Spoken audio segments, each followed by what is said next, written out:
সেই দিন ছিল মায়ের অপারেশনের ঠিক আগের দিনটি।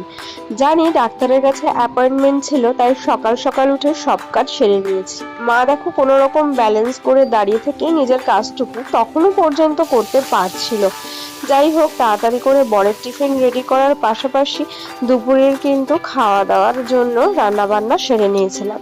কি জানি মনটা এমন ডাকছিল, মাকে বলেই দিলাম যে চলো খাওয়া দাওয়াটা না সেরে নিয়েই ডাক্তারের কাছে বেরোবো, কারণ আমার আবার পাপানকে স্কুলে ছাড়ারও কথা ছিল। কিন্তু বিশ্বাস করো, স্কুলে ওকে ছেড়েই দিয়ে এসেছিলাম, কিন্তু রিসিভার করতে পারিনি, কারণ সেই দিন সারাটা দিন মাকে নিয়ে দৌড়াদৌড়ি করতে হয়েছিল। যদিও বা সেই দিক থেকে আমার শাশুড়ি আমাকে অনেকটা হেল্প করেছিল। জানি না এই ছোট্ট বাচ্চাটিকে যদি না দেখতো তাহলে আমি কি করতাম এই ছোট্ট বাচ্চাটিকে নিয়ে, কারণ নার্সিং হোমে কিন্তু 10 বছরের নিচে বাচ্চাদের অ্যালাউ করে না। আর সেই দিন দেখতে পাচ্ছ এতটাই তাড়াহুড়ো ছিল যে চিয়া সিডস আলাদা করে ভিজিয়ে আর গ্রিন টি আলাদা খাওয়ার সময় পাইনি, একসাথেই সব খেয়ে নিয়েছিলাম। তো চলো টাটা।